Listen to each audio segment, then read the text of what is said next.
ወር አበባዬ ስለሚዛባ ሐኪም ቤት ሄጄ እችን መድኃኒት ሰጡኝ። ሕክምና ስህተት ነው ወይ? ሌላኛዋ እህት ደግሞ ፔሬድ የሚያስቸግረኝ ሄጄ ሐኪሙ እችን መድኃኒት አዘዘልኝ። ተሳስቶ ነው ወይ የሚል ጥያቄ እና ከዚህ ጋር ተመሳሳይ ይዘት ያላቸው ጥያቄዎች ተደጋጋሚ ስለደረሱኝ ዛሬ ስለዚህ መድኃኒት ከእርግዝና መከላከል ባሻገር ያሉ ጥቅሞቹን አንድ በአንድ እነግራችኋለሁ። ከእናንተ የሚጠበቀው ለዚህ ቻናል አዲስ ከሆናችሁ ሰብስክራይብ አድርጋችሁ ለጓደኞቻችሁ ሼር አድርጋችሁ ጀምሩ። ከዚህ ጋር የተያያዙ ጥያቄ የሆነባቸውን ነገሮች ሁሉ ዛሬ ልነግራችሁ ነው። አብራችሁኝ ነው። የማታውቁኝ እኔ ዶክተር ጌታሁን እባላለሁ። የማህፀንና ጽንስ ሐኪም ነኝ።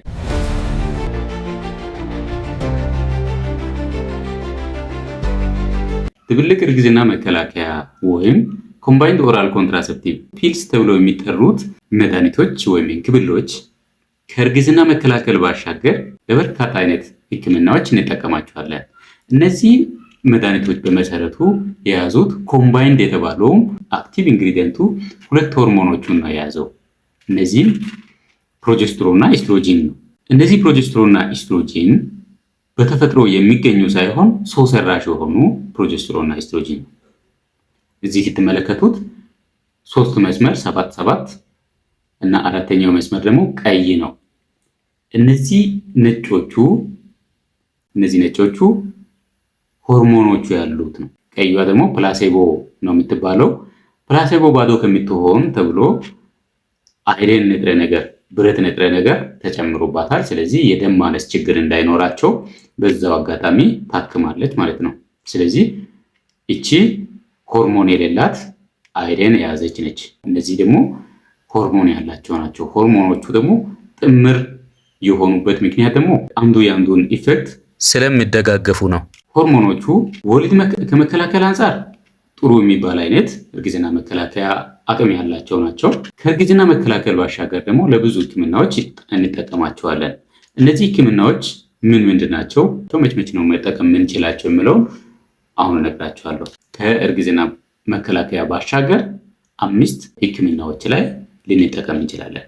አንደኛው ፔሪድ ጋር የተያያዘ ህመም ሲኖር ለማከም እንጠቀማለን። እነዚህ መድኃኒቶቹ ፔሪድ ጋር ቅድም እንደየታችን ጥያቄም ፔሪድ መዛባት ካለ ለማስተካከል እነዚህ መድኃኒቶቹን ልንጠቀም እንችላለን። ፔሪድ መዛባት እዛ ህክምና ያገለግላሉ። ቅድም ይሄታችን ተሳስቶ ነው ወይ ያለችው ጥያቄ ምንም አልተሳሳተም። ሆርሞኖቹን በመስጠት እነዚህ መዛባቶቹን ማስተካከል ይቻላል። ሌላኛው ፔሪድ ጋር ተያይዞ የሚሰጠው ህክምና የፔሪድ ህመም ካለ የፔሪድ ህመም ይቀንሳል። ፔሪድ ወቅት የሚከሰተው ማህፀን መኮማተር የሚያመጣው ፕሮስታግላንዲን እነዚህ ሆርሞኖችን በመስጠት ፕሮስታግላንዲን መጠኑን መቀነስ ይችላል። ፕሮስታግላንዲን መጠኑን ከቀነስን ማህፀን መኮማተሩ ስለሚቀንስ ፔሪድ ወቅት የሚኖረው ህመም ይቀንሳል ማለት ነው። ስለዚህ ለዛ ልንጠቀም እንችላለን። ሌላው ከፔሪድ ጋር የተያያዘ ላለው ችግር ፔሪድ ወቅት ብዙ መድማት ነው። ያ ብዙ መድማትን በዚህ መድኃኒት መቀነስ ይቻላል። ሁለተኛ እነዚህ መድኃኒቶች በነገራችን ላይ የካንሰር ተጋላጭነትን የመቀነስ አቅም አላቸው። ያልተመሰገኑት ናቸው፣ ግን የካንሰር ተጋላጭነትን የመቀነስ አቅም አላቸው። ምን አይነት ካንሰሮች ነው የሚከላከሉት ካልን አንደኛው ማህፀን ካንሰር ወይም ኢንዶሜትሪያል ካንሰር የሚባለው ከማህፀን ውስጠኛው ሽፋን የሚነሳው ወይም ከኢንዶሜትሪየም የተባለ ማህፀን ውስጠኛው ግድግዳ የሚነሳውን ካንሰር የመቀነስ አቅም አላቸው። ምክንያቱም እነዚህ ማህፀን ውስጠኛው ሽፋን እንዲቀጥን ነው የሚያደርጉት። ከቁጥጥር ውጭ የሆነ የሴሎች ብዜት እንዳይኖር ማህፀን ውስጠኛውን ሽፋን ስለሚያሳሱ የካንሰር ተጋላጭነትን ይቀንሳሉ። ይሄ ኢፌክትም ከ30% እስከ 40% የሚሆነው ተጋላጭነትን እንደሚቀንሱ ብዙ ጥናቶች ያሳያሉ። ሌላው በዚህ መድኃኒት መቀነስ የምንችለው ካንሰር የዘር ፍሬ ከረጢት ካንሰር ወይም ኦቫሪያን ካንሰር የተባለ ካንሰር ነው። ከኦቫሪ የሚነሳው ካንሰር ይሄንን የሚወስዱ ሴቶች ላይ የመከሰት እድሉ ይቀንሳል። ያ ማለት ተጋላጭነቱ ይቀንሳል ማለት ነው። ሌላኛውና ሶስተኛው ካንሰር ትልቁ አንጀት ካንሰር ነው፣ ኮሎሬክታል ካንሰር። በዚህ መቀነስ ይቻላል። ሶስተኛው ጋር ደርሰናል። እነዚህ እንክብሎች ከሆርሞን መዛባት ጋር ተያይዘው የሚመጡ ችግሮችን ለማከም ይጠቅማሉ። እነዚህ ምንድን ናቸው? አንደኛ ላይ ፒሲኦኤስ ፖሊሲስቲክ ኦቫሪያን ሲንድረም የሚባለው በዚህ ሰዓት የሆርሞን መዛባት አለ። የወንዴ ሆርሞን ወይም አንድሮጅን መብዛት አለ። እሱን ተከትሎ የሚመጡ ችግሮች አሉ። እንዲሁም ደግሞ የወር አበባ ፒሲኦኤስ ሲኖር የወር አበባ መዛባት ይኖራል። ኖርማል ያልሆነ ቦታ ፀጉር መብቀሎች ይኖራሉ። ብጉር ፊት ላይ መውጣት ይኖራል። ስለዚህ ያን ለመቀነስ እነዚህን መድኃኒቶችን መጠቀም ይቻላል። ለምሳሌ ብጉር ለማከም ይችን መድኃኒት መጠቀም ይቻላል።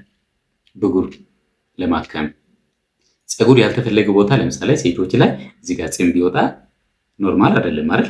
ያንን ለማከም መጠቀም እንችላለን። ያ ፀጉር ወይም ያ ብጉር ከሆርሞን መዛባት ጋር ተያይዞ የመጣ ከሆነ ነው። ሐኪም ካዘዘ ነው በራሳችሁ አሁን እሱ ነገረኝ ብላችሁ በራሳችሁ እንዳትወስዱ። ሐኪም አይቶ ያ ሌላ ችግር ያመጣው እንዳልሆነ አረጋግጦ ነው የሚሰጣችሁ ውዶቼ፣ እንደዛ እንዳትሳሳቱ። ስለዚህ ፒሲኦኤስ ላይ ፊት ላይ ብጉር መውጣት ካለ፣ ሂርሱቲዝም ወይም ፀጉር ያልተፈለገ ቦታ ላይ መብቀል ካለ ያንን ለማከም እንጠቀማለን። ሆርሞን መዛባት ጋር ተያይዞ የመጣ ከሆነ ነው ያንን ለማከም መጠቀም እንችላለን።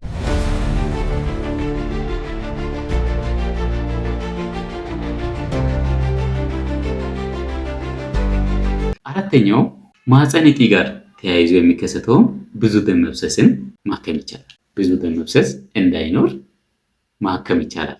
ከዛ ውጭም ፔሪድ መሃል ኖርማል ያልሆነ ወይም አብኖርማል ዩትራይን ብሊዲንግ የሚባለው ለማከም እንጠቀማለን። ከማህፀን እጢ ወይም ማህፀን ጋር ተያይዞ የሚከሰተውን ብዙ ደም መፍሰስንም በዚህ መድኃኒት ማከም ይቻላል። አምስተኛ ላይ ደርሰናል። አምስተኛ ላይ እንግዲህ ብዙ አሉ። ሌሎች ብለን እንገልጻቸዋለን። ብዙ ስላሉ ሌሎች ብለን የምንገልጻቸው ውስጥ ኢንዶሜትሪዮሲስ አለ፣ ሲስት አለ፣ ኦቫሪያን ሲስት፣ የዘር ከረጢት ሲስት ማለት ነው። እነዚህ ለማከም እንጠቀማለን። ኢንዶሜትሪዮሲስ ማለት እንግዲህ እንዲታወቁ ሰፋ አድርጌ በሌላ ቪዲዮ እስኪሰራ ድረስ አሁን ግን ትንሽ ነገር አውቃችሁ እንድታልፉ ስለሚፈልግ ኢንዶሜትሪዮሲስ ማለት ማህፀን ውስጠኛው ሽፋን ላይ ያሉ ሴሎች ከማህፀን ውጭ የተለያየ ቦታ ላይ አንጀት ላይ ሊሆን ይችላል፣ ማህፀን ውጭኛው ሰርፌስ ላይ ሊሆን ይችላል፣ ዘር ከረጢት ላይ ሊሆን ይችላል፣ አልፎ ሌላ ቦታ አንዳንዴ ጭንቅላት ውስጥም ሊከሰት ይችላል፣ ሳምባ ውስጥም ሊከሰት ይችላል። ስለዚህ ያ ሁኔታ ኢንዶሜትሪዮሲስ እንላለን።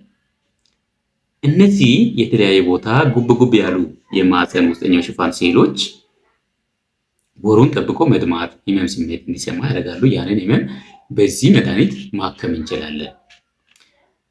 ሌላው ከዘር ፍሬ የሚነሳውን ሲስት ወይም ኦቫሪያን ሲስት በዚህ መድኃኒት ማከም እንችላለን።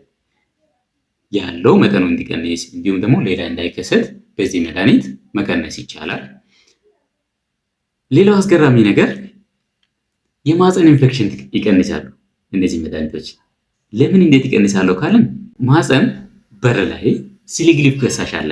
ያንን ዝልግልግ ፈሳሽ ወፍራም እንዲሆን በማድረግ ባክቴሪያዎች ወደ ማህፀን ውስጥ እንዳይገቡ ያደርጋሉ። እንደዛ በማድረግ የማህፀን ኢንፌክሽን ተጋላጭነትን ይቀንሳሉ። ስለዚህ እነዚህ መድኃኒቶች ከዚህም በተጨማሪ ሌሎች ህክምናዎች ላይም ይውላሉና ለእርግዝና መከላከያ ብቻ አይደለም እንጠቀማቸው። ከተሰጣችሁ ሐኪም አይቶ ከሰጠ ተሳስቶ አይደለም፣ ለምን እንደተሰጣችሁ መጠየቅ ነው እንጂ ተሳስቶ ነው ወይ ህክምና ስህተት ነው ወይ ብላችሁ አትጠራጠሩ፣ አትጨናነቁ። ከእናንተ የሚጠበቀው በትክክለኛ መታከም የምትችሉት ሐኪም ጋር መሄድ ነው እንጂ እንደዚህ መጨነቅ አያስፈልግም። እንግዲህ ለዛሬ ጠቃሚ ነው ብዬ ያመጣሁትን መረጃ ይሄን ይመስላል።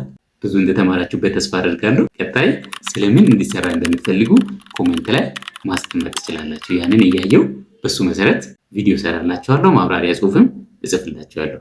ስለዚህ ኮሜንት ማድረጉም አትርሱ፣ ለሌሎች ሼር ማድረጉም አትርሱ። እስከዚህ ከመጣችሁ አይቀር ደግሞ ተጠቅማችኋልና ሳብስክራይብ ብታደርጉ ቀጣይ ሌላ ቪዲዮ እስኪለቀቅ ተዘጋጅታችሁ ተጠብቃላችሁ። ቀጣይ ሌላ ቪዲዮ ሲለቀቅ ትማሩበታላችሁ ማለት ነው። ስለዚህ ሳብስክራይብ አድርጉ። በሌላ ቪዲዮ እስክንገናኝ ድረስ ቸር ቆዩልኝ። ወዳችኋለሁ።